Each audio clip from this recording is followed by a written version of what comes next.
Hey there. This week we're going over Moses and the 10 plagues. Hope you guys really buy in and enjoy this. But don't be mute the whole time. You already know that's who I am. Don't even do that. Well, anyways, we have started the recording. So, that being said, all right. So, Jador, since you just joined in, we are on the back end of Moses being commissioned and being told to go tell Pharaoh, let my people go. Now, with that being said, that puts us right at the 10 plagues, and that's where we will start today. So I will go ahead and get that presentation on the screen. But as we are getting that fixed up, does anybody know the story of the 10 plagues or just a synopsis of what they remember from Sunday school?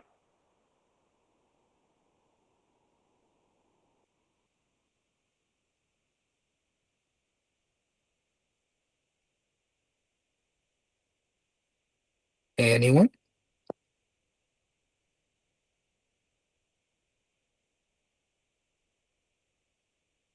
It's open to anybody. As far as like what occurred within them, like I do. I know it.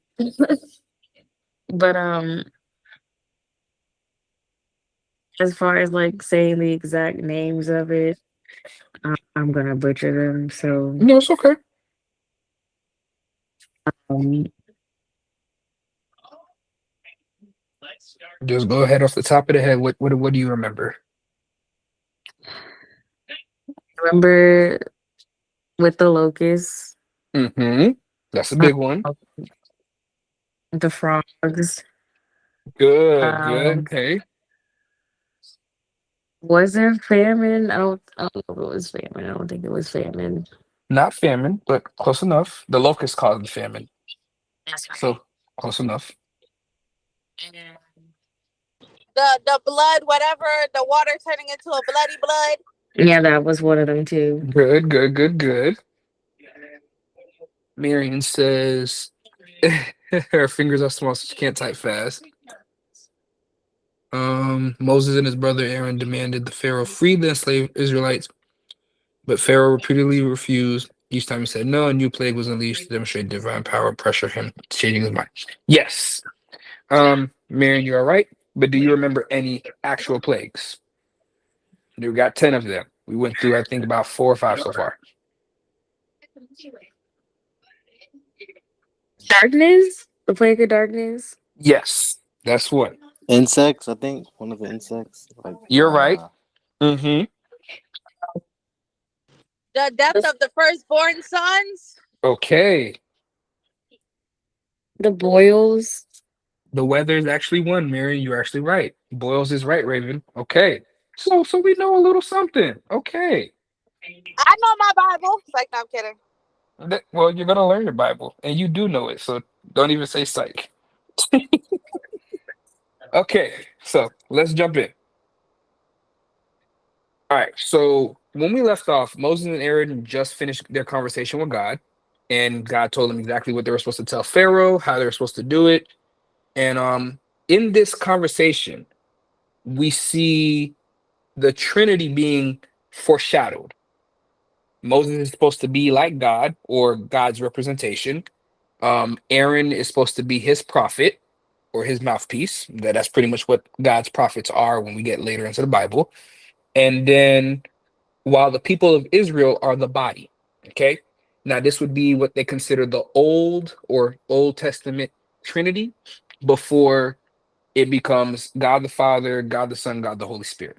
This is from the law versus when we get the blood from Jesus. So, and we'll show you how we kind of get to the blood afterwards. But this would have been the foreshadowing of the Trinity. God does everything in threes.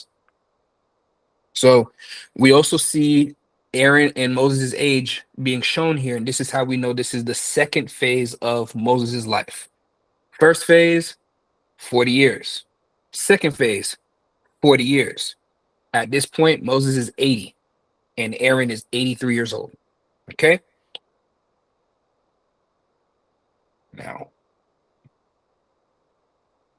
when we get to Exodus 7, verses 1 through 7, I will go ahead and read that for you. It says, "And the Lord said to Moses, see, I have made you like God to Pharaoh." And we're going to go over why that is important in a second, which is verse 1. "See, I have made you like God to Pharaoh, and your brother Aaron shall be your prophet. You shall speak all that I command you, and your brother Aaron shall tell Pharaoh to let the people of Israel go out of his land. But I will harden Pharaoh's heart, and though I multiply my signs and wonders in the land of Egypt, Pharaoh will not listen to you. Then I will lay my hand on Egypt and bring my host, my people, the children of Israel, out of the land of Egypt by great acts of judgment. The Egyptians shall know that I am the Lord when I stretch out my hand against Egypt and bring out the people of Israel from among them." Moses and Aaron did so. They did just as the Lord commanded them. Now Moses was 80 years old and Aaron 83 years old when they spoke to Pharaoh. What's important to understand here is the reason why Moses has to be like God is because, if you remember from last week, we talked about Pharaoh and his position in Egypt. He is the king. That's just another title for king. However, Pharaoh was chosen by certain ceremonies. And in these ceremonies, they invoked a possession.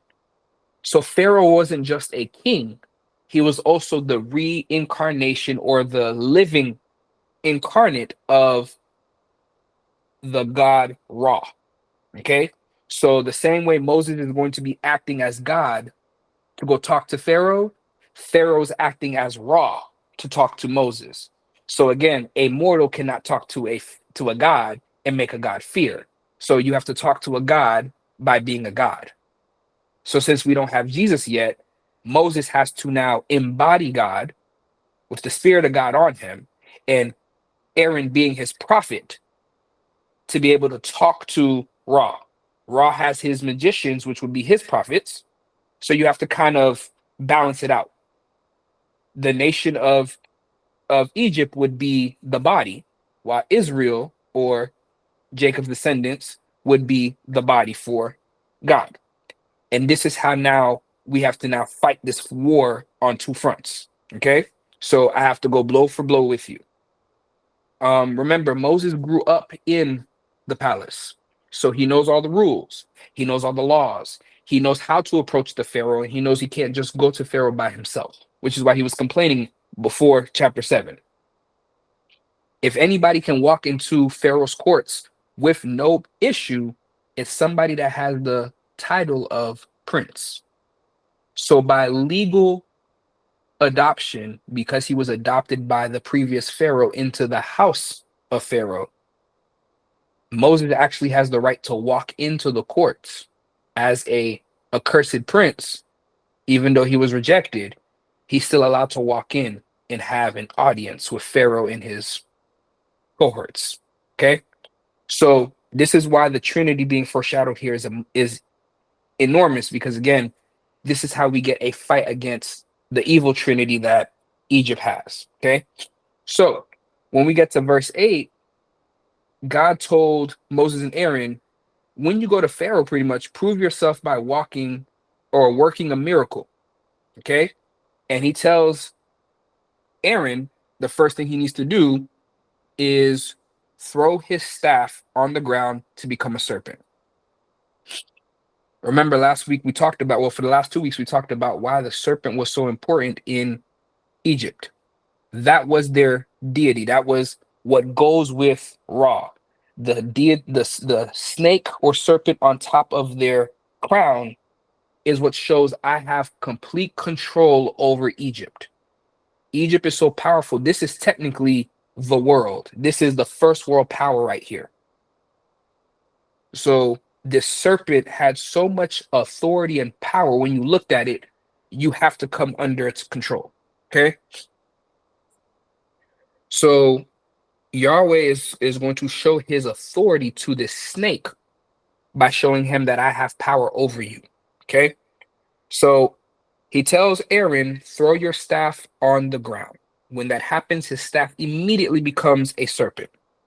So now you have Moses in Pharaoh's court talking to him and telling him, hey, I am coming to talk to you because I want my people to leave. God told me to tell you, let my people go.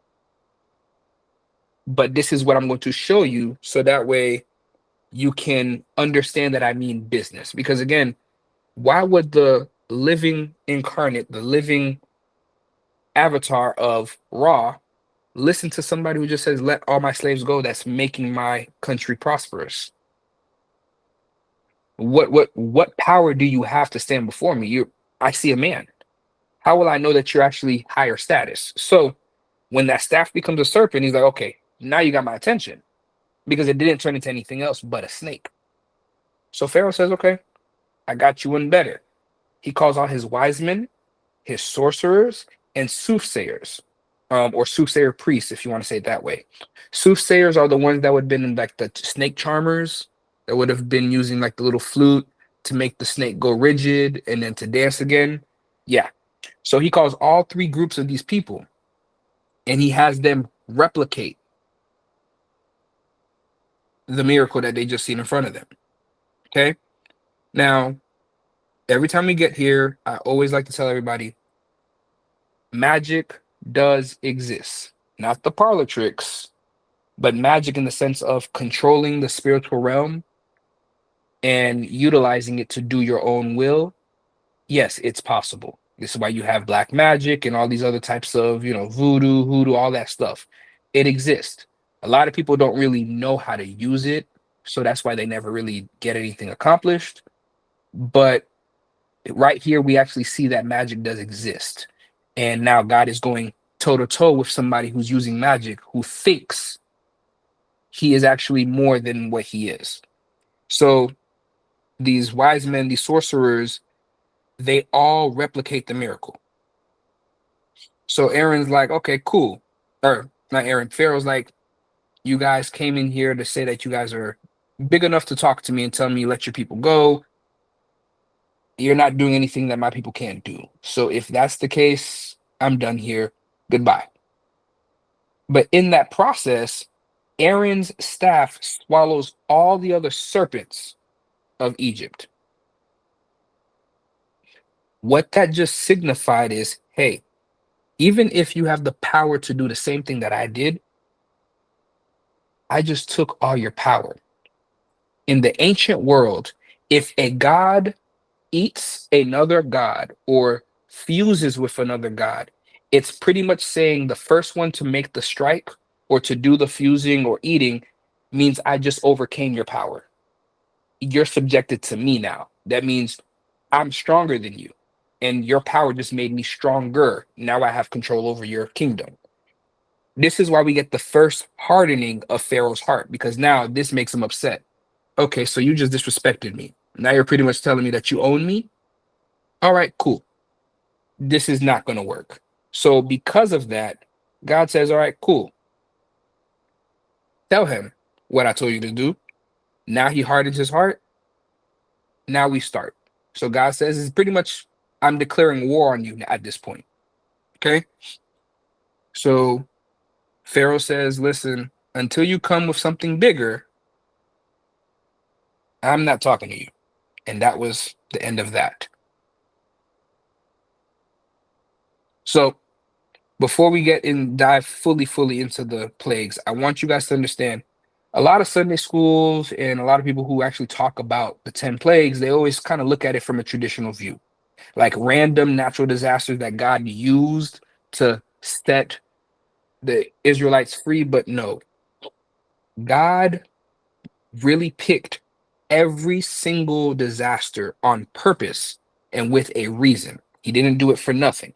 And we're going to talk about why each one had to happen the way that it did, so that way God could control the narrative and prove to Ra and everybody in Egypt, including the Israelites, why he is Yahweh. Now, when I said Can I including, interrupt for a second? go ahead. I just had a question, right? Because I just finished the that part. Mm-hmm. And rereading it again, I think we had a conversation. Rereading it again, I'm like, are you gonna cover why God was hardening Pharaoh's heart so much? Because that honestly made me mad. Like, why are you making him like refuse? You get what I'm saying? I do, and I'm going to explain that. Okay. No, no. I was just saying, like, are you gonna cover it? Because that's one thing. Like, I was so like confused on when I was reading it, and I just never understood it. Like, no matter how much I read it, I'm never understanding it. Like, why would you do that? But anyways, that was it. Good. No, no, that's a great question, actually. It's one of the, well, I'm gonna touch on it in the next slide, but you asked a great question because it actually does have a function.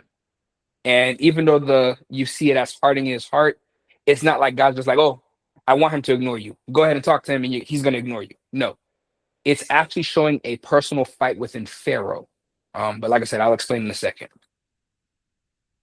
But to go back to what I was saying here, the reason why I included both Egypt and Israel is because we have a generation of Israelites. When Joseph was second in command and he was with Pharaoh, Pharaoh brought into practice the gods of Egypt, but also to respect Yahweh. Okay, at this point, he wasn't named Yahweh. He didn't have, nobody knew his name, but the God of Joseph, the God of Jacob, Isaac, Abraham. Okay, so they respected and understood that the Israelites worshiped this God, while the rest of them worshipped all the Egyptian gods, and there's a plethora of them. But over time, as the slavery started and they started trying to wipe out the Israelites out of Egypt in their history, generations start to go by, they start to forget who God is because they don't have no connection with Jacob or Joseph. So all these descendants and all these children later on, because again, we're looking at 400, almost pretty much about 430 years altogether after Joseph. None of them remember. Like, you got grandparents trying to recall what their grandparents and great grandparents told them about God's mercy and God's love. All they know is the Egyptian gods. So God has to break their foothold and their reliance on the Egyptian gods. So that way they know, hey, you guys are separate. We don't believe in those gods. I'm going to show you that they have no power and that I have the power. I have control. So worship me and not them. This is the reason why when we get in the future, we'll see that they made a golden calf because they thought that Moses abandoned them in the desert. Okay. Because of their knowledge of what the bull, which was the bull of Ra, can do. And we'll talk about that in a little bit. So that's why all of this is happening. It's not just a natural thing, it's a actual systematic thing that God is pretty much devising a war plan against them. And to answer Jador's question about the hardening of the heart, okay? So the anatomy of a hardened heart is actually very simple, and it's something that we go through almost every single day. Now, in the Bible, when it says God hardened his heart, what it really means is, again, God is showing Pharaoh, you're being this avatar and letting this deity or this demon possess you to be a, stand-in prophet or stand-in, avatar for him. When I show you these things and you see your nation suffering and these plagues are hitting you, the human side of you is going to be scared. The human side of you is going to have to recognize that I am God. But the avatar side of you, the side of you that's being possessed by this deity of Ra, is going to fight with that. And every single time I show you that I'm stronger, he is going to try to prove to you that there's another God that he can pull from the list of other gods that Egypt has that can take over and take control and help save the day. And I'm going to show you that one can't save the day. So every time it says God hardened his heart, it's actually saying pretty much, I already scared the man out of you. Now that piece of you that you think is a god, I'm targeting him and I'm telling him, hey, I'm the man, not you. And that's why it says it hardens his heart.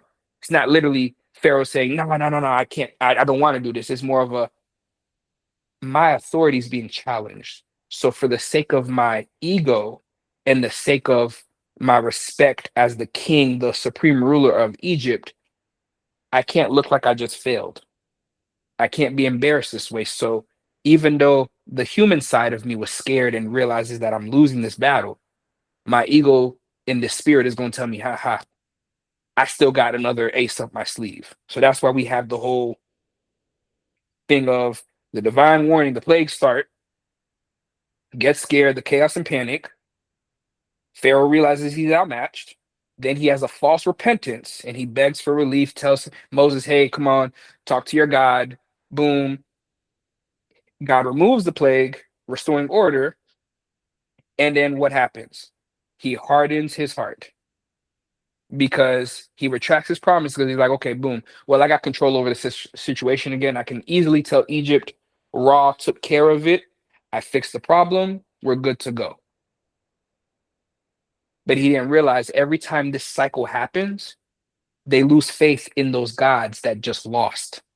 Okay. Every God he tries to choose and say, hey, this God is going to save us. And he can't. He tries to go, you know what? It's okay. I'm still here. I'm still alive. You guys still alive. Ra took care of it. And that's why. So to answer that question, even if it's a little long-winded, that's why he hardens his heart almost every single time. Okay. It's literally Ra that's hardening his heart. Okay. Okay. So now, in every war, we have what we call phases. Okay. And in this phases that every war goes through, they pretty much tell you exactly, okay, we're going to attack this place. We're going to do this first. We're going to do this second. Every phase that we're going into, this is the different part of the war, all the way till we get to the ending of the war and we win. So God is now entering phases of his battle. Okay. So with that being said, phase one is the river, the life source. Okay. Now, phase one being the Nile River, being where God actually attacks first. He tells Moses to strike the water. Okay. And immediately the Nile turns red, turns to blood. For 7 days, the Nile is full of blood. The smell of iron, the taste of it, like literally it's blood. People had to dig around on the banks of the river to try to filter it through the rocks and through the dirt just to get some type of drinking water or to use the water to take care of their needs. Okay. Now, in the Nile, they worshipped three gods that represented the Nile. So you have the god Happy, which is the flooding god, the annual life-giving flood. So every year we know the Nile floods and it retracts. And that's still to this day. But the god Happy was what they put in charge of that and said when that happens, they're worshiping that god. And that's what brings back in the harvest, and starts off the harvest season and things like that. Khnum is supposedly the creator god from the Nile, and he used the Nile clay, which is on the banks of the Nile, to make humankind. Okay, so he made humans from the clay.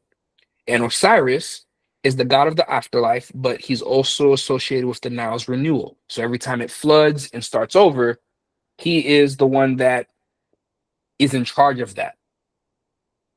Now, as we already see, the cycle of plague hits 7 days of blood. Even for one day, once there's blood in the water, all the fish have died because there's no oxygen.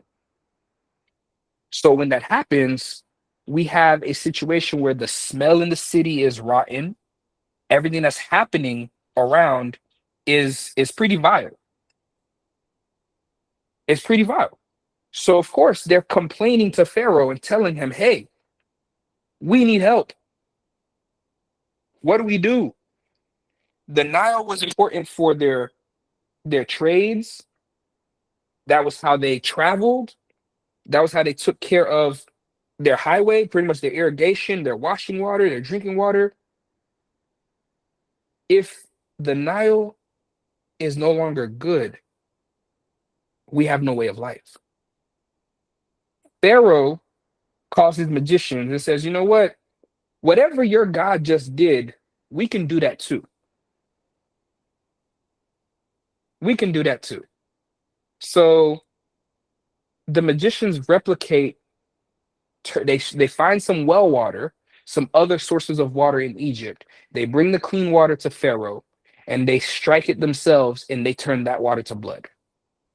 And Pharaoh goes, "You see, my three gods can also do what you guys are doing. So I'm not doing it." Moses says, "Let my people go." Just like the cycle goes. And the fake repentance, and then he hardens his heart.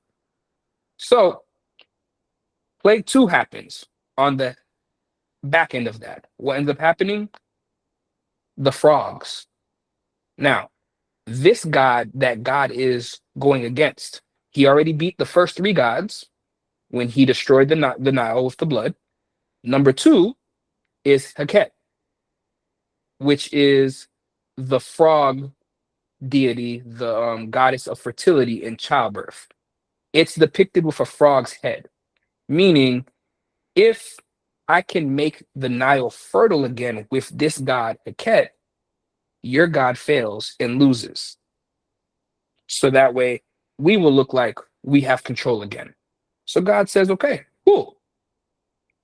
I'm going to go ahead and make frogs infest everything in Egypt. And out of the Nile comes a multitude of frogs. You want a god of fertility? You have fertility of frogs all over the place." Now, again, why is this so important? Because frogs, because of Heket, and because she was the goddess of fertility, remember in the desert, in those times, having a baby wasn't secured. There was no hospitals or things like that. So if you had a baby, your chance of your baby dying because of the heat and sickness and things like that was pretty high. So they would always invoke this god or goddess to make sure that they can have their babies in peace. Okay. Now, with that being said, because of this symbol of fertility, frogs are sacred animals in Egypt. So this is why this becomes such a pest, because now you got frogs in your food, in your water, in your homes, everywhere you go. When you're sleeping, they're crawling on you. You can't get rid of these frogs. You can try to shoo them out of your house. They're still going to find a way back in there. And you can't step on them. You can't kill them. And you can't hurt them, because in Egyptian law, that was against the law. And if you did it, you would get killed. So again, we have Pharaoh, who is supposed to be in charge of everything because he's raw. They call this the concept of Mat. Okay, M-A-T. So if you're taking any notes, this is the concept of Mat, which means truth, balance, order, harmony, and law. Okay, so truth, balance, order, harmony, and law. 5 things. Ra is supposed to keep the concept of Mat, so keep order in Egypt. But as soon as Heket is destroyed, Mat is thrown out of order. So the balance, the balance is tipped. Okay? Because now you want to get rid of all these frogs because they're becoming pests, but I can't kill them. Can't kick them out, can't do anything to them to get them out the way. And if I do, I'll be cursed, because hurting the deity or her children is like saying, I don't want to have any kids. Okay? So the symbol of life is now being destroyed in front of them. So now God has already destroyed 4 gods. Okay? Now, within that, God is already showing his hand through the blood. Okay? Notice Nile is blood, but out of the blood comes life, which are the frogs. So in Leviticus 17:11, it says, "For the life of the flesh is in the blood. It is the blood that makes atonement for the soul." Okay. Now we see life in the Nile. The Nile is where their source of life comes from. God destroys it. So that's death. But out of it, God makes life. All the fish and all the sea creatures are dead in the Nile, but yet frogs come out, which is their deity of fertility. So God is literally playing in their face, flexing his power. So he's showing life and atonement can come through blood, but he can give that, not them. Covenant and redemption. Exodus 12:13. The blood of the Passover lamb protects the Israelites from judgment, foreshadowing the ultimate sacrifice. We'll get to that at the end of the slideshow. But it shows you that this blood has so much power that it also can protect you from judgment and death. Now we go to judgment, judgment and power. So striking the Nile shows the judgment against Egypt. You have been judged. So how do you come back from that? Repentance. But Pharaoh ran away from repentance every single time. If he had denied Ra and submitted to God, none of the plagues would happen. So it leads us to the fourth thing, salvation.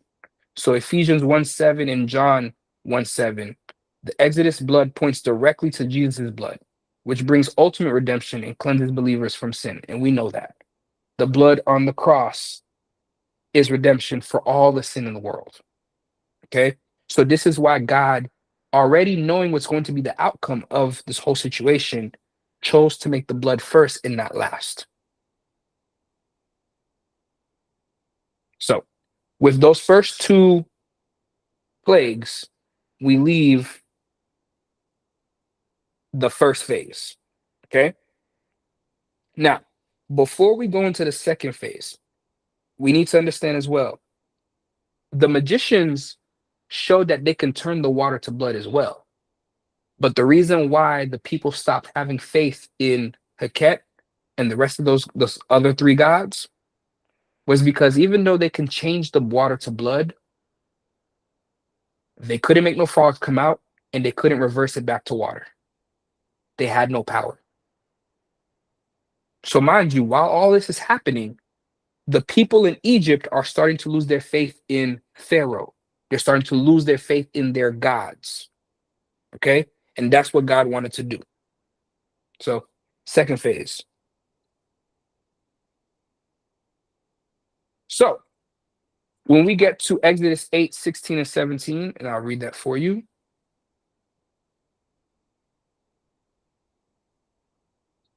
So, then the Lord said to Moses, "Say to Aaron, stretch out your staff and strike the dust of the earth, so that it may become gnats in all the land of Egypt." And they did so. Aaron stretched out his hands with his staff and struck the dust of the earth, and they were gnats on man and beast alike. All the dust of the earth became gnats in all the land of Egypt. I'm gonna add verse 18 into that. The magicians tried by their secret arts to produce gnats, but they could not. So they were gnats on man and beast. And verse 19, which will be the culmination of this, then the magician said to Pharaoh, "This is absolutely the finger of God." But Pharaoh's heart was hardened, and he would not listen to them, as the Lord had already foretold. Now, second phase is the earth realm. First was the Nile, the life source. Second phase is the earth realm. Okay, so God is bringing up the ante. First two phases, the magicians had all the bravado in the world. Anything they do, we can do as well. Here, Aaron strikes the dust of the earth. We're in a desert. There's a lot of dust. As soon as the wind hits, all that sand is going in the air. All that dust became gnats. And if we know exactly what gnats are, gnats can be pretty annoying. And especially when they start to mate and you see like a crowd of them just flying, just that one little crowd is already enough. So to think the whole place it's covered in gnats. It becomes a pest. It becomes something like, I can't stand this. The magicians, not realizing from plague number 2 that they can't create life. They have no power to do that. So we have the deity Seb. He is the very God, the God of earth.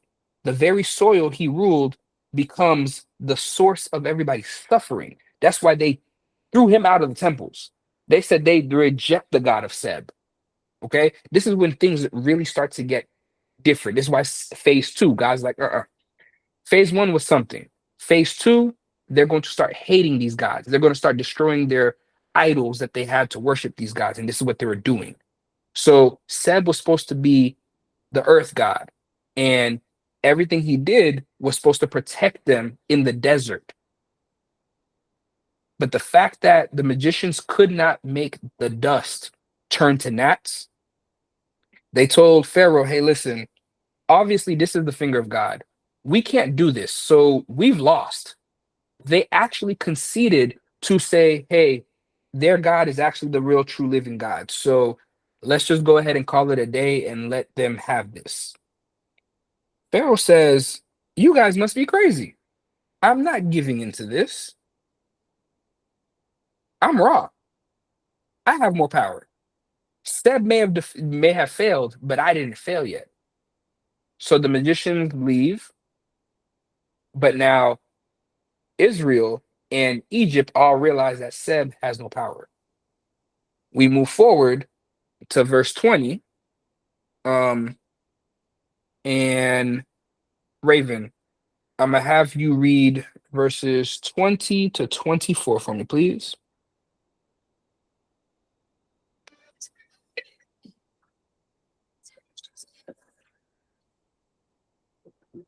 Chapter 8. 8. Mm-hmm. Okay.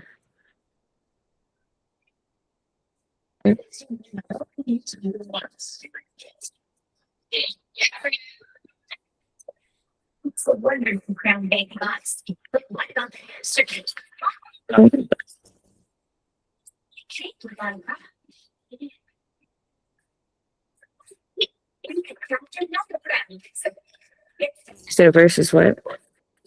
Verses 20 to 24. Okay. Then the Lord told Moses, get up early in the morning and stand in Pharaoh's way as he goes down to the river. Say to him, this is what the Lord says. Let my people go so they can worship me. If you refuse, then I will send swarm of flies on you, your officials, your people, and all the houses. The Egyptian homes will be filled with flies, and the ground will be covered with them. But this time I will spare the region of Goshen where my people live. No flies will be found there. Then you will know that I am the Lord and that I am present even in the heart of your land. I will make a clear distinction between my people and your people. This miraculous sign will happen tomorrow, and the Lord did just as he had said. A thick swarm of flies filled Pharaoh's palace and the houses of his officials. The whole land of Egypt was thrown into chaos by the flies. Thank you. Now, one thing I want you guys to see here, the deity that God is challenging here is the deity Uchit. Okay, it's the winged serpent cobra goddess, and its main job is to actually protect them from insects. Okay, so Seb couldn't protect the soil from becoming gnats. Now we have flies. We need you to protect us from that. And with that being said, God also tells them, hey, look, not only am I upping the ante, but what I'm also going to do here, so you realize it's not just a natural phenomenon, but this is me controlling this and making it a directed attack towards you and your deities. Egypt will be thrown into chaos, but Goshen, where my people are, will not be touched, not even one fly. The fly could even pass the border, even if it wanted to go to Goshen. Could have been a dead carcass there, and it still would not go because that's how God set it up. This was all to now talk to Pharaoh and say, listen, as you see, God is escalating this. Okay. First, it was confined to the river. Everything was happening from the river. Then it was in your house. Now it's in your face. If you want more, I can still keep going. Okay. Your magicians can't create anything. They already gave up and said it's the finger of God. So they already acknowledged me and already gave up on their own gods. I will destroy all your gods that you have before you, just to prove to you that you have no power over me. Because I said I am, which is greater than all your gods. So Pharaoh, again, talking to them and says, you know what? Fine. I can't do this. You guys go ahead and do what you got to do. Prepare your sacrifices. And they said, nope, we can't do that. And he says, why not? He says, listen, if we're going to do this, you got to let us go on a 3-day journey so we can go sacrifice. He says, okay, fine. Do what you got to do. But as soon as Moses goes out to pray for the flies to stop, what does he do? He says, hey, don't go too far. Just 3 days journey, but don't go too far from Egypt. He says, you know what? They're not going nowhere. And God says, okay, bet. Next. This one was a direct hit towards them because, again, Pharaoh wasn't understanding. I said, let my people go so they can go sacrifice and reclaim me as their God and submit their allegiance to me, Yahweh, so that way we can be separated from the rest of the world and be the nation of Israel. Pharaoh didn't realize this wasn't a request, this was a demand. And God was telling him this is what's going to happen. But because he didn't realize that and he did not listen, plague number 5 happens directly because he hardened his heart after plague number 4. So here we have the livestock being destroyed. Okay. Now, people will say, why the livestock? The livestock is their food. That's their money that they would sell, trade, cut the meat. Everything that they would have was the livestock. That's where they got their money from, their wealth.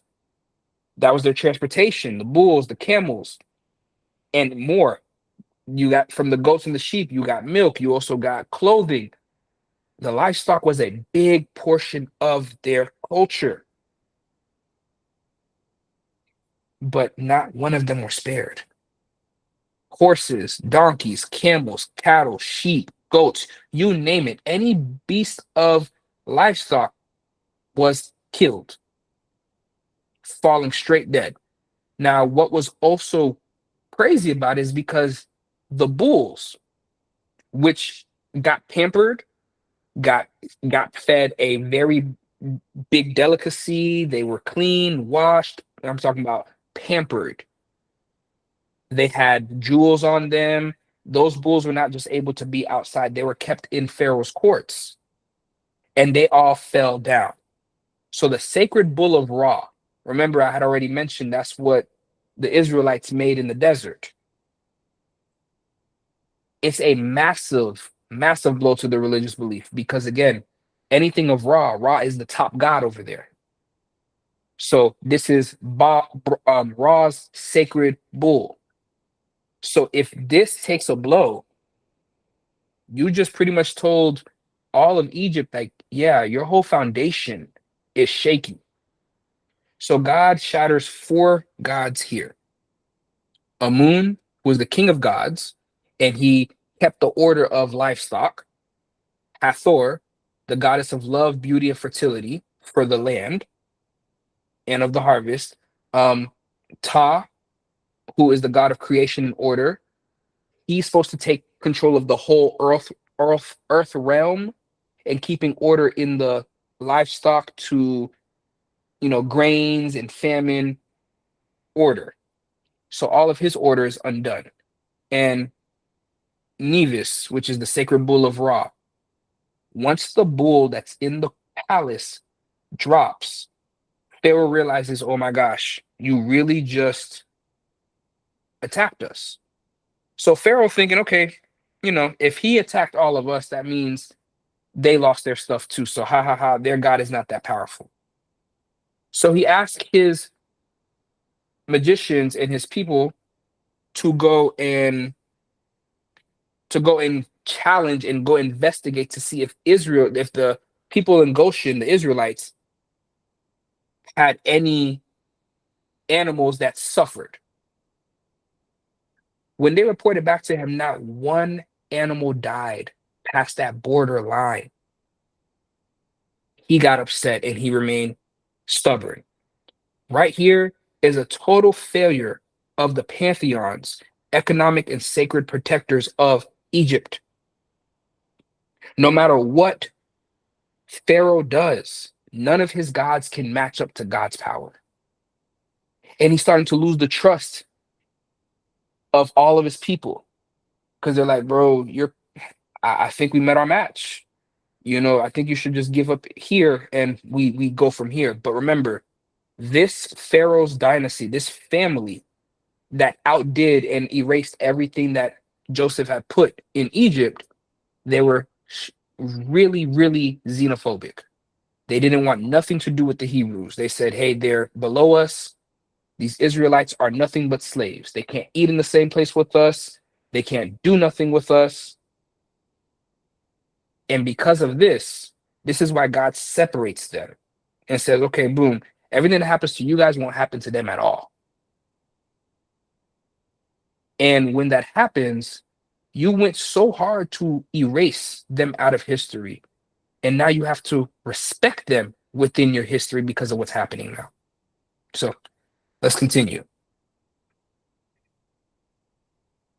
After this, we get to the third phase. God says, I'm not done, since he's obviously not listening. Pharaoh still hardened his heart, wouldn't let them go. When Moses said, okay, 3-day journey, we're going to leave. We're going to go sacrifice in the wilderness because we can't sacrifice here. Pharaoh said, no, no, no, sacrifice here in Egypt. And he said, we can't, because you and I both know. Again, Moses was a prince. He knows the law. You and I both know if we sacrifice a bull, a goat, a camel, any type of livestock in Egypt, we will be marked as prisoners and you will kill us because that's against the law. So no, not even a hoof will be left in Egypt. We would have to go to the desert, into the wilderness to go sacrifice away from you guys. Pharaoh says, I can't do that. Can't let you do that. He agrees. He said, okay, fine, go ahead. Go ahead. But leave your livestock behind you. Take your stuff that you need for sacrificing, but leave everything else. Because again, they just lost all theirs. If they leave all their stuff in Goshen, we can go take their livestock and try to reproduce and get our wealth back. Moses said, nope. Everything's going with us. And Pharaoh says, then you're not going nowhere. Third phase, sky realm. You done destroyed the river. You destroyed the earth. Now I'm going to take over your sky because I got to take your whole environment and destroy it. So here we have plague number 6. Okay. Now, the 6th plague is important because this one is God being petty. And I say that because God is actually now starting to get it back in blood. Everything that's happened to Israel, he's showing them, hey, you're going to pay for everything you did. So I see Michael has joined us. Stefan, can I get you to read Exodus 9, verse 8 to 12?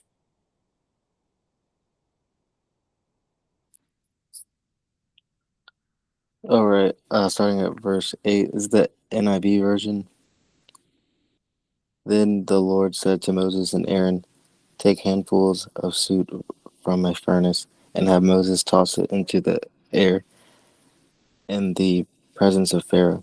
It will become fine dust over the whole land of Egypt, and festering boils will break out on men and animals throughout the land. So they took suit from a furnace and stood before Pharaoh. Moses tossed it into the air, and festering boils broke out onto men and animals. The magicians could not stand before Moses because of the boils that were on them and all and on all the Egyptians. But the Lord hardened Pharaoh's heart, and he would not listen to Moses and Aaron, just as the Lord had said to Moses. Thank you. Thank you. Now, why is the sixth plague so important? Well, excuse me. We see that the Israelites had sold themselves into slavery. Remember, they didn't just become slaves overnight. They sold themselves into slavery. During the famine years, what they would do is they'll sell their livestock, they'll sell their land, they'll sell their houses, they'll sell their children, they'll sell themselves to be indentured service just so they could survive. The Pharaoh was making their living expenses harder. They were making it harder for them to work and survive over there. So eventually he played them and ended up owning the land of Goshen. Goshen was never a part of Egypt, but he ended up acquiring it and making part of the Egyptian kingdom.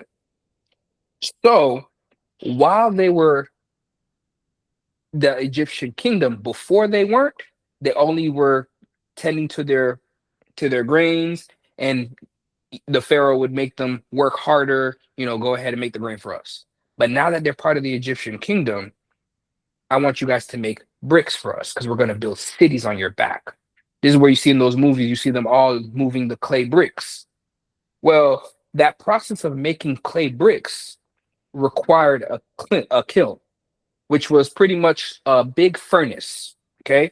A lot of them got burned, a lot of them got hurt. But to make clay from the Nile, you had to burn it, you had to cook it, you had to bake it. So there was a lot of soot and ash. So God said, take that same ash that was there from before and blow it and scatter it into the air. Because the ashes of their slavery is going to become the source of Egypt's suffering. This is why Pharaoh said, I'm not even talking to you anymore, Moses. How are you taking? Because Pharaoh knows exactly what's going on. You're being petty here. Your God is being petty. You're taking the ash from the bricks that I had your people make. You're throwing it into the air in front of my face. He's not doing it on a mountain or anywhere else. He's going to Pharaoh's courts in front of Pharaoh. And as Pharaoh is looking at him, he's blowing it in his face. And now the whole Egyptian country, kingdom, has boils on them, humans and animals. So, not mind you, all the livestock is dead. So, all the animals that remain, so you're talking about your dogs, your cats, birds, all of that, everything else that was surviving there is now dying. Okay. So, again, God is challenging Pharaoh here and saying, I just caused you to have boils. You guys are sick. The boils hurt so much you can't even stand up. The magicians, Pharaoh calls the magicians up to do it, and they can't even stand up because they're in so much pain due to the boils. So Pharaoh's like, okay, I'm done. I'm done dealing with you. My magician can't even stand up because they're so hurt. All my people are dying of sickness now. This is when we start seeing the death starting to start. People are sick. People are dying. We have no livestock. It's a all-out assault on us, and I need to get these people healed. Okay. So the three gods that are attacked here, Sekhmet, the goddess of war, healing, and protection, fails because, again, you can't heal them. You can't protect them. The god of healing in the afterlife, Serapis, he can't stop them from dying. He can't stop them from being sick. And Imhotep, the god of wisdom and medicine, none of their dark arts and their medicine is working here. So healing is proven null. Now, God wanted to show them that, hey, all your medical deities are not strong enough to go against my hand. No matter what you do, I'm still in control. So again, just like before, the people that are surviving in Egypt are throwing away all their deities, all their dolls, their idols. They're throwing them away. They're destroying them because again, none of these gods are working. None of these guys are working. In Goshen, all the Israelites are perfectly healthy. They got their animals, they got their livestock. Not one of them has a problem. And Pharaoh's just like, this is unbelievable. This makes no sense, but it does. So from there, since he doesn't want to talk to Moses and let his people go, we got plague number 7, the weaponized sky. Okay. Um, Michael, if you are in a position to read, can I get you to read chapter 9, verses 13 to 18? Verse 13 says, Then the Lord said to Moses, Get up early in the morning, confront Pharaoh, and say to him, This is what the Lord, the God of the Hebrews, says. Let my people go so that they may worship me. You said to 18? Yes, to 18. Okay, sorry. Yeah. Let my people go so that they may worship me. Or this time I will send the full force of my plagues against you and against your officials and your people, so you may know that there is none like me in all the earth. For now, for by now I could have stretched out my hand and struck you and your people with a plague that would have wiped you off the earth. But I have raised you up for this very purpose, that I might show you my power and that my name might be proclaimed in all the earth. You still set yourself against my people and will not let them go. Therefore, at this time tomorrow, I will send the worst hailstorm that has ever fallen on Egypt from the day it was founded till now. Now, notice how the phrases, the way that Moses is talking to Pharaoh now has completely changed. It's no longer me coming into your court and saying, let my people go. I'm warning you. This is what's going to happen. You thought all those plagues up to here were something? You're going to see my wrath come out on you through your skies. You thought you could protect your water? I showed you you couldn't. You thought you could protect your ground? I showed you you couldn't. You think you could protect your skies? And I'm going to show you from your skies, you're going to be destroyed as well. So 4 gods he's attacking here. Nut, which is the god of the sky. He protects the realm of the sky. You have Isis, which is the magic protection for the kingdom from the air. You got Shu, which is the god of the air and wind. And then Seth, which is the most important out of these 4. He is the god of chaos and storms. So if there's ever a storm to happen, he has the power to make it less or to stop it if he gets a sacrifice coming his way. But now the problem is there's no sacrifices because there's no livestock, there's no animals, there's no people who want to sacrifice themselves. So he's worthless to them. And because Seth can't control the chaos that's happening, God completely shows that he has control over the atmosphere as well.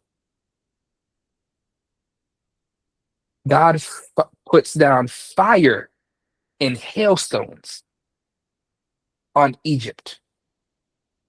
And it's in through this, Pharaoh stops and says, you know what? Now this is different. He's hitting us in a whole different way. And he calls for Moses to come. And he says, Moses, okay. I've sinned. This is the first time in the story he starts to tell Moses, I realize I've sinned. Why? Because the human side of Pharaoh is realizing I'm really losing this. But the raw side of him is like, no. We got more. We got more. Let's keep going. Doubling down. But the human side of him is really trying to fight back and say, hey, listen, I'm sorry. I've sinned against your God. Please make this stop. And Moses says, listen, you have no control. And this is where he pretty much makes a direct line to Seth in front of the whole kingdom. Seth has no control over the storms. God does. Yahweh does. And in front of Pharaoh, he spreads his hands out. And what do you think happens? It stops on the dot. And what does Pharaoh do after that? Hardens his heart again. Because he goes, hey, look, I got you to stop it. So obviously I have more power than you. He has no more legs to stand on, and he's still trying to fight back by trying to make himself look good in front of the Egyptians. But they're getting rid of all the gods because, again, none of these gods are strong enough to fight against this God, who we don't know who he is yet. He's this Yahweh with no vowels in his name. This is the great I am. Remember, each god introduces themselves of I am Seth, I am Nut, I am Isis. God says, no, I am who I am. I am that I am. I don't even have a name. Just know I'm bigger than the rest of the I ams. So now, when Pharaoh hardened his heart again, we get to the next part, which is plague 8. Okay? Plague 8 is just an extension of plague 7. All the livestock, the crops, and everything else that was still alive that didn't get destroyed in the livestock being killed in the 5th plague, or with the hailstorm, or with anything else that was happening, the hail kills them. All the boils that were on them, yeah, the hailstone kills the rest. Okay? So now when that happens, God says, I'm going to send locusts to completely devour any green that is remaining, anything that was missed. God said total domination. Okay? And this is directly against the god Serapis. He is the god of agriculture. Okay? So that's their whole food supply. That's their whole food supply. Now, I'll just hit the important one on this one, which is verses 12 to 16. Goes, then the Lord said to Moses, stretch out your hand over the land of Egypt for the locusts, so that they may come upon the land of Egypt and eat every plant in the land, all that the hail has left. So Moses stretched out his staff over the land of Egypt, and the Lord brought an east wind upon the land all that day and all that night. When it was morning, the east wind had brought the locusts. The locusts came up over all the land of Egypt and settled on the whole country of Egypt. Such a dense swarm of locusts as had never been before, nor ever will be ever again. They covered the face of the whole land, so that the land was darkened. And they ate all the plants in the land and all the fruit of the trees that the hail had left. Not a green thing remained, neither tree nor plant of the field, through all the land of Egypt. Verse 16, then Pharaoh hastily called Moses and Aaron and said, I have sinned against the Lord your God and against you. Now therefore, verse 17, now therefore forgive my sin, please, only this once, and plead with the Lord your God, only to remove this death from me. So verse 18, so he went out from Pharaoh and pleaded with the Lord. Now, we already know what the cycle is. Once he asks for relief, he's going to harden his heart again. Now, notice how he had asked and said he sinned when the hail came down. Not a locust is here, and he lost all the food supply for Egypt. Egypt is pretty much nothing now. He's telling Moses, I've sinned.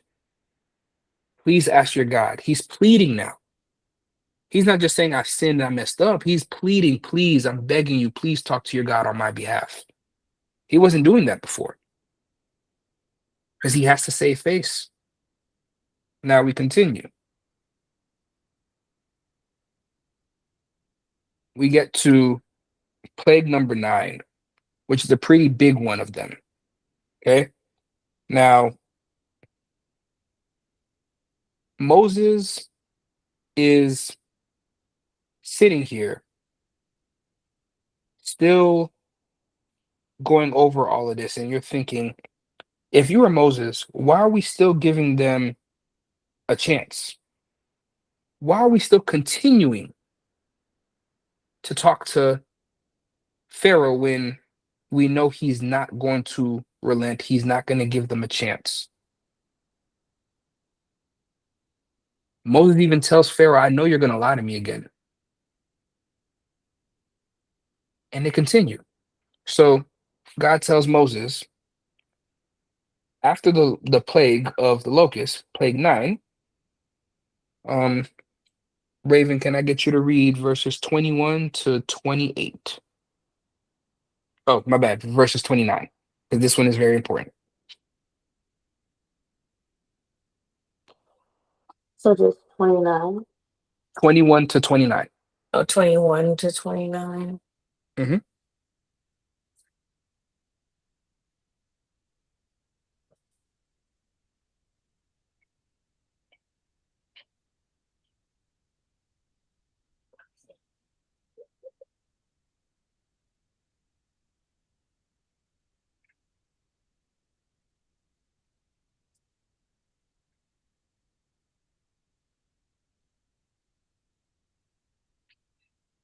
Oh, it's not loading. You have to call someone else. Sorry.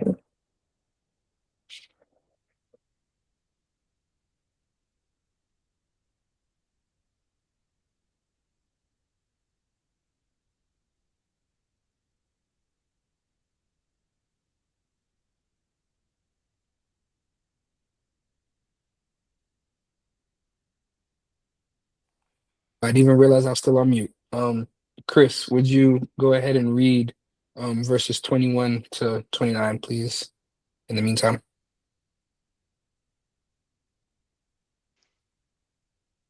All right. Verse 21. But those who ignored the word of the Lord left their slaves and livestock in the field. And the Lord said to Moses, stretch out your hands toward the sky so that the hail will fall over Egypt on people and animals and everything growing in the fields of Egypt. When Moses stretched his staff out towards the sky, the Lord sent thunder and hail, and lightning flashed No, down no, on the chapter ground. 10. Chapter Oh, 10. oh, whoopsie, whoopsie.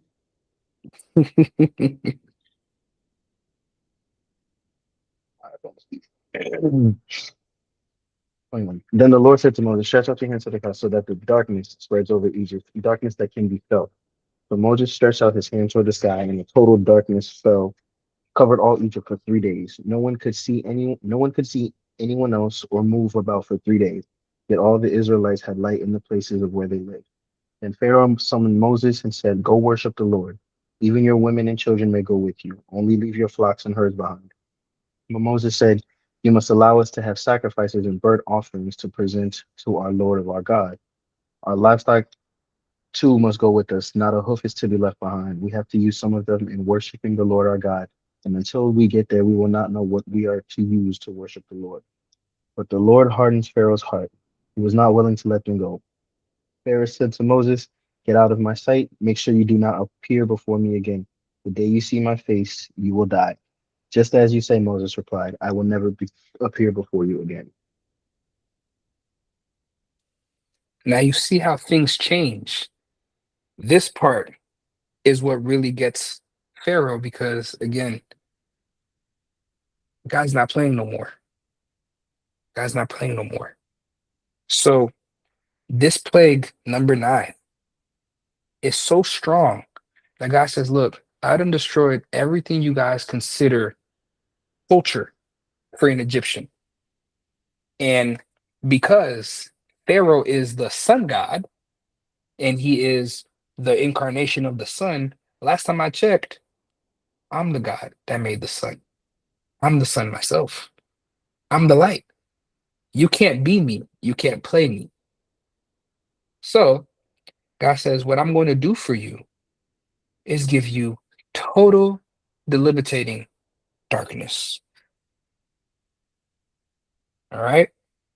Now, this darkness lasts for 3 days. Here goes that number again. No one can move. When they say no one can move, they literally meant this was like a void.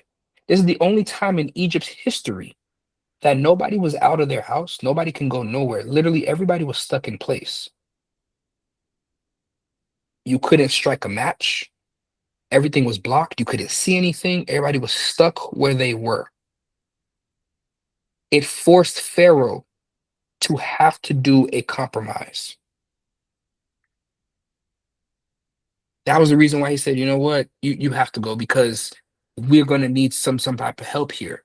The only person who could move during this darkness was Pharaoh. Everybody else was stuck in their house. Ra, the god of the sun, which was Pharaoh incarnate, challenged, defeated. Amun Ra, king of the gods, defeated. Aten and Atum, the sun disk in creation god, destroyed. Horus and Thought, sky kingship and magic, all the rest of their deities destroyed. God literally took the list of all their gods and destroyed each and every single one of them. And God said, just for fun, I'm gonna turn off the lights since you're the God of the sun. Now what can you do? And this is why he did plague number 9. So when we look at the first 9 plagues, if you want to take a picture of this just to have it, plague 1, of course, blood. Plague 2, the frogs. Plague 3, gnats. 4, flies. 5 was the livestock. 6, boils. 7, hail. 8 was the locust, and 9 was the darkness. These are all the gods that God defeated. And these are all the domains that God literally told Egypt by defeating these gods that he has command over. This is all that he has protection and command over. Okay.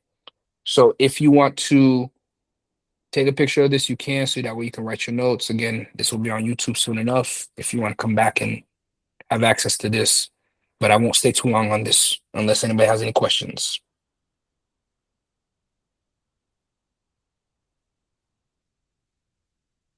Okay. Moving forward. We have the 4th and final phase. I told you this is like war. There's phases of war. This is the 4th phase. This is the palace realm. So I'm up close and personal with you. Nothing else worked. This one's going to have to work because now I'm going to separate the man away from the God. I already destroyed him. Now what all that's left is the man Pharaoh himself. What can you do against me?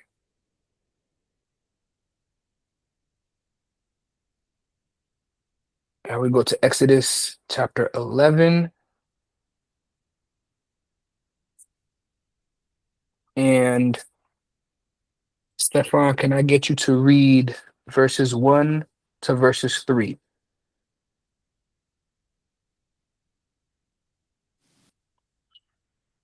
All right. Now the Lord had said to Moses, I will bring one more plague on Pharaoh and on Egypt. After that, he will let you go from here. After that, he will let you go from here. And when he does, he will drive you out completely. Tell the people that men and women alike are to ask their neighbors for articles of silver and gold. The Lord made the Egyptians favorable, disposed toward the people of Moses himself, was highly regarded in Egypt by Pharaoh's officials and by the people. Thank you. Raven, can I get you to read verses 4 to 9?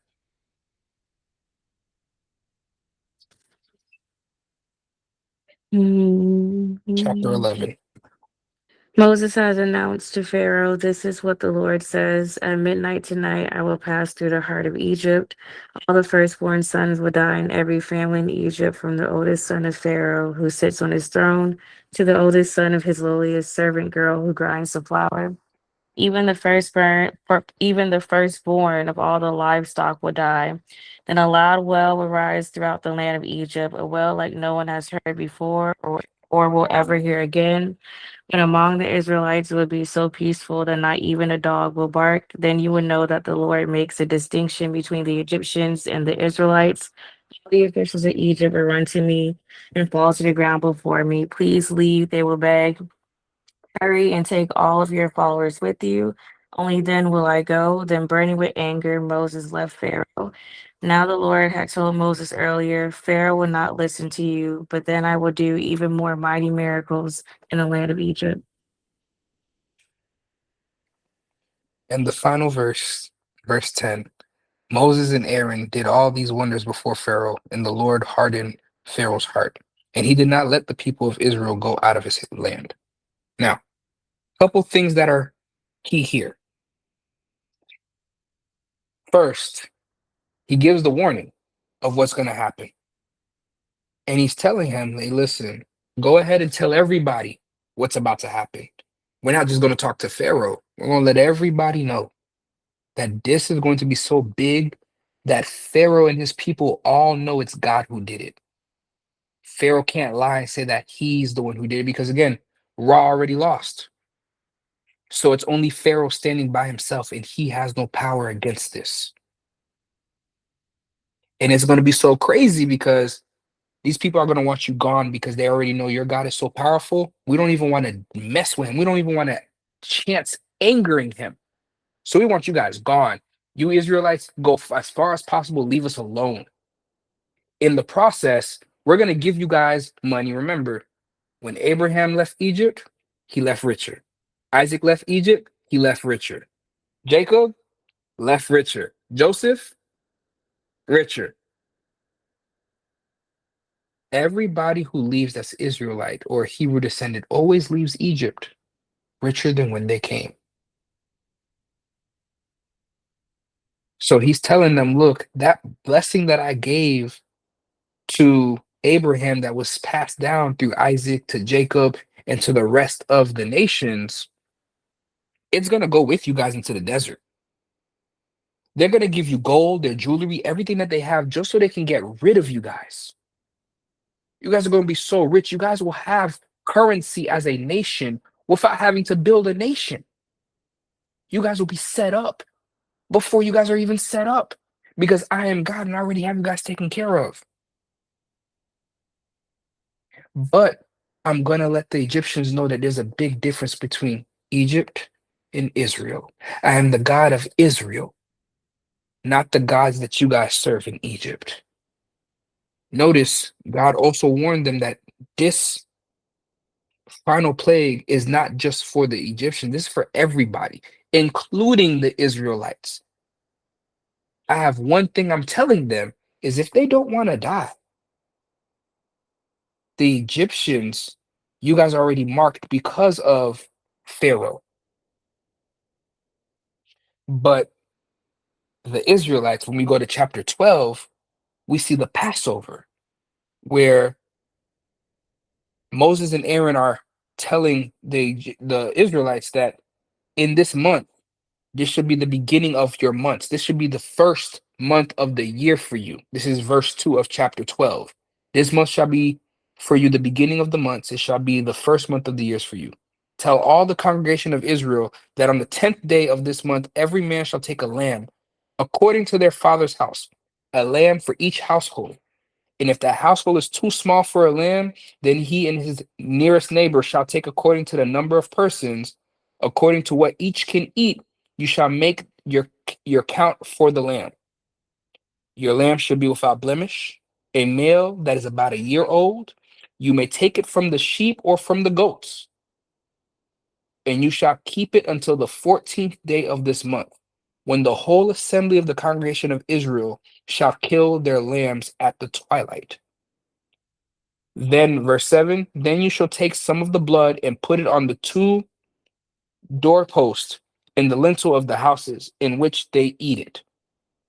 All right, so listen, they have to eat it after they put the blood in a cross on their doorpost.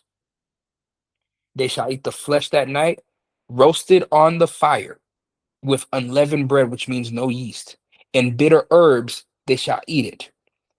Do not eat any of it raw or boiled in water, but roasted. Its head and its leg and its inner parts. Literally, eat the whole thing. Don't leave anything behind. And you shall let none of it remain until the morning. Anything that remains until the morning, you shall burn, which is pretty much the bones. Verse 11, in this manner you shall eat it with your belt fastened, your sandals on your feet, and your staff in your hand. And you shall eat it in haste, meaning be quick about it. It is the Lord's Passover. For I will pass through the lands of Egypt that night at midnight, and I will strike all the firstborn in the land of Egypt, which includes Goshen, both man and beast, and on all the gods of Egypt I will execute judgment. I am the Lord. The blood shall be a sign for you on the houses where you are, and when I see the blood, I will pass over you, and no plague will befall you to destroy you, and when I strike the land of Egypt. Verse 14, this day shall be for you a memorial day, and you shall keep it as a feast to the Lord throughout your generations as a statute forever. You shall keep it as a feast. 7 days you shall eat unleavened bread. On the first day you shall remove the leaven out of your houses, so no yeast even in your house. For if anyone eats from what is leavened from the first day until the seventh day, that person shall be cut off from Israel. Okay? And then it continues to say what the rules for the Passover will be. We'll talk about more of that next week. But I want to go back to what he says about they'll be cut off. Okay.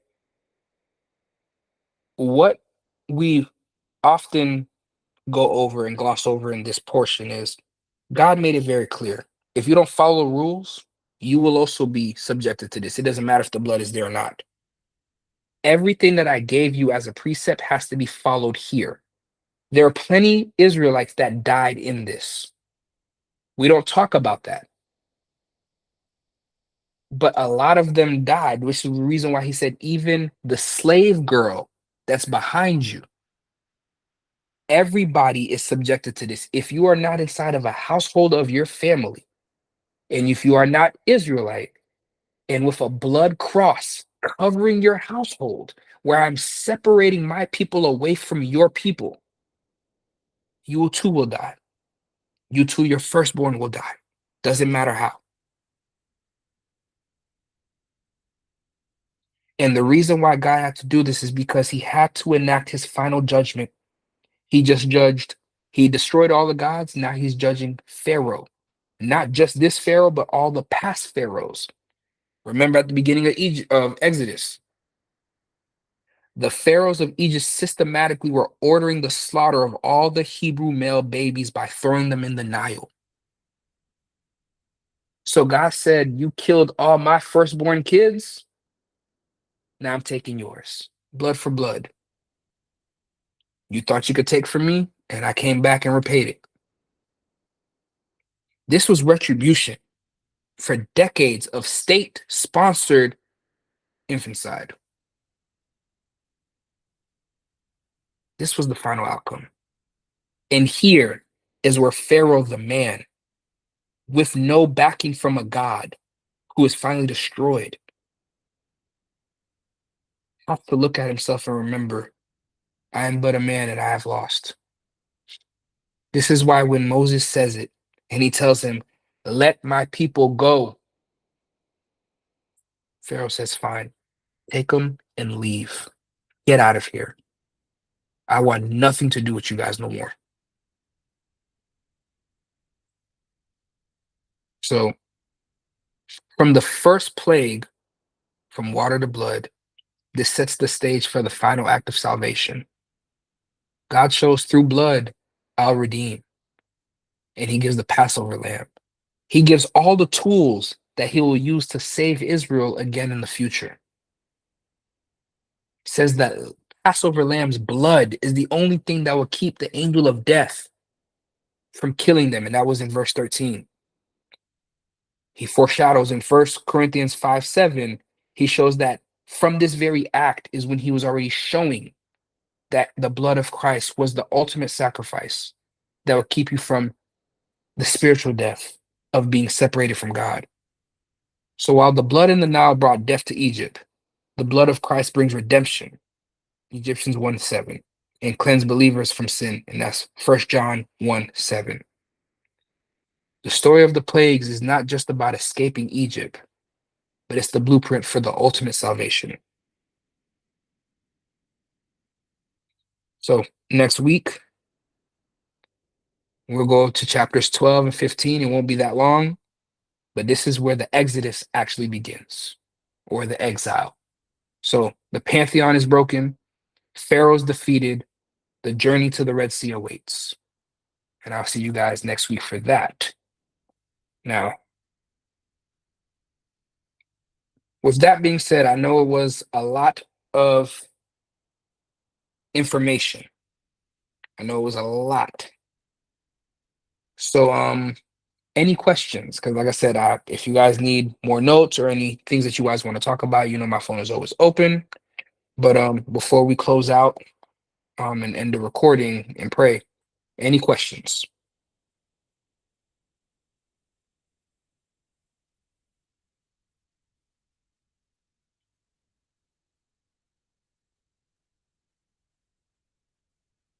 Okay, no questions. Chris, I'll go ahead and have you pray to end us off for tonight.